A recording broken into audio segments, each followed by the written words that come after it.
Banyak yang bertanya, bagaimana sih biar konten bisa FYP?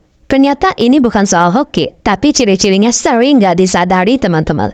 Dan barangkali ciri-ciri ini ada di konten-konten kalian. Makanya simak videonya sampai habis, saya jelaskan satu persatu biar kalian tidak salah upload lagi teman-teman. Nah, ketika kita bicara FYP, ini merupakan sebuah harapan dan impian setiap konten kreator, di mana konten-kontennya bisa FYP. Kenapa demikian? Karena dengan FYP, kini akan mendatangkan beberapa hal positif untuk seorang konten kreator. Kita sebut saja, pengikut bisa bertambah dengan konten yang FYP, jam tayang bisa bertambah, jangkauan apalagi. Sehingga setiap konten kreator pasti mengharapkan konten-kontennya bisa FYP. Nah, apa saja hal yang bisa membuat konten bisa FYP? Yang pertama adalah konten bisa membuat orang lain berhenti scroll, teman-teman. Kenapa demikian? Karena di awal konten tersebut ada hal yang membuat penonton merasa penasaran.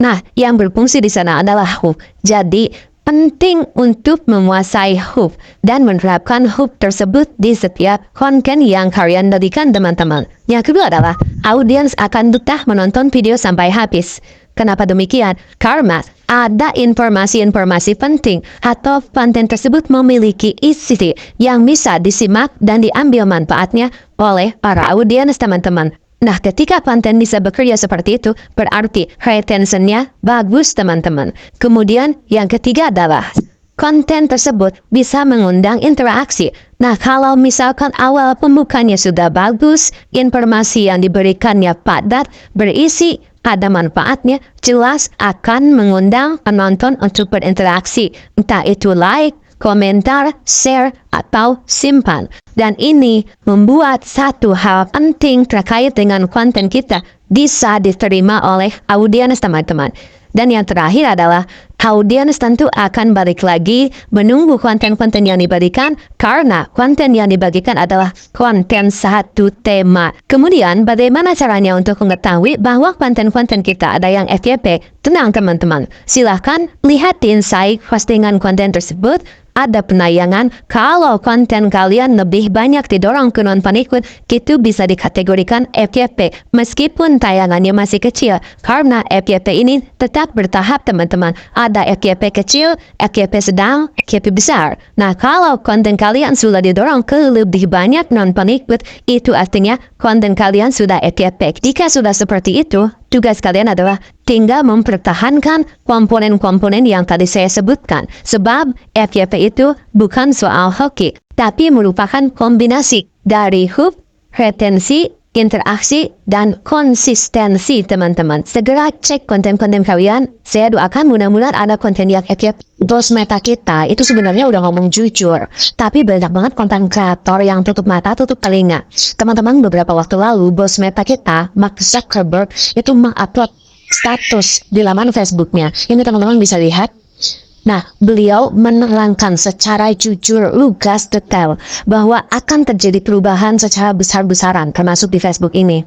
Untuk itu teman-teman, kita bahas satu persatu apa saja dampak yang akan kita terima mengenai perubahan besar-besaran yang terjadi di Facebook ini. Isi dari postingan Mark Zuckerberg adalah saat ini Meta itu memberikan perubahan besar-besaran. Mereka sedang fokus besar-besaran ke AI. Dan AI ini itu bukan AI biasa. AI yang berbeda, yang bisa mengenal kamu secara lebih dalam.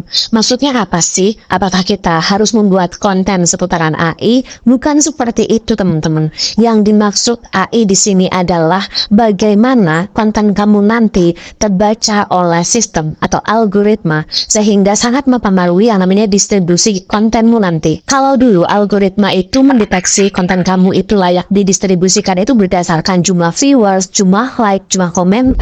Tapi sekarang karena Meta menggunakan AI yang lebih canggih lagi, maka perubahan besarnya ada pada bagaimana konten kamu itu terbaca oleh algoritma. Yang menyebabkan konten kamu nantinya bisa didistribusikan optimal adalah AI terbaru dari Meta ini bisa mendeteksi apakah konten kamu ini layak atau tidak untuk didistribusikan berdasarkan konten yang kamu buat ini tentang apa, siapa audiens yang layak untuk menonton konten kamu, dan apakah konten kamu ini memang berguna untuk audiens. Nanti sistem Meta AI terbaru ini bisa mendeteksi itu semua teman-teman, sehingga algoritma nanti tidak bisa lagi dimanipulasi. Dengan sistem jadwal posting, dengan strategi posting, dengan matriks, rumus, dan lain-lain sudah tidak bisa lagi. Karena semua nantinya akan diatur oleh sistem terbaru Meta, AI terbaru yang tercanggih yang Meta punya. Perubahan besar yang terjadi di tahun 2026 ini yang jarang disadari oleh banyak konten kreator. Mereka hanya mengedepankan trik-trik tertentu di mana trik-trik tertentu itu dianggap senjata utamanya. Padahal trik-trik tertentu yang hanya fokus ke pertumbuhan akun saja itu tidak bisa bertahan lama karena Meta saat ini sudah lebih canggih daripada tips dan trik yang teman-teman lakukan saat ini. Kalau dulu hook yang menarik namun isi tidak ada, itu bisa menumbuhkan akun ataupun teman-teman menggunakan strategi penggunaan durasi yang singkat seperti teknik manuver dulu bisa menumbuhkan akun. Namun sekarang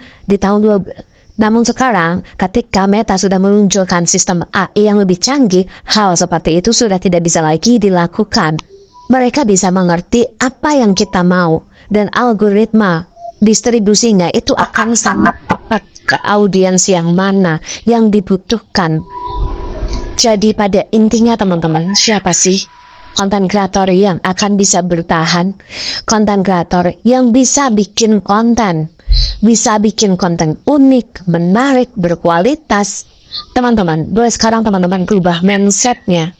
Jangan hanya fokus ke FYP, ke viral, tapi teman-teman fokus ke apakah konten teman-teman itu bisa ditonton sama audiens sampai habis.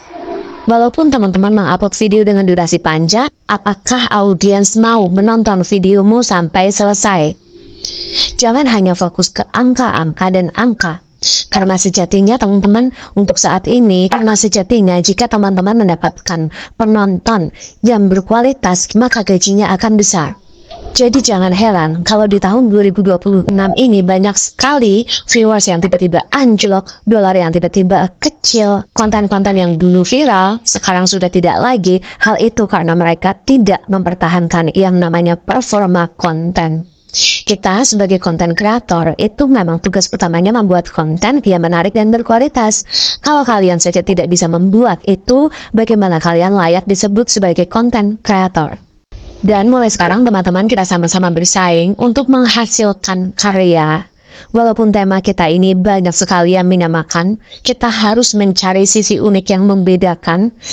Kita harus punya sisi unik yang menarik dengan konten kreator lain.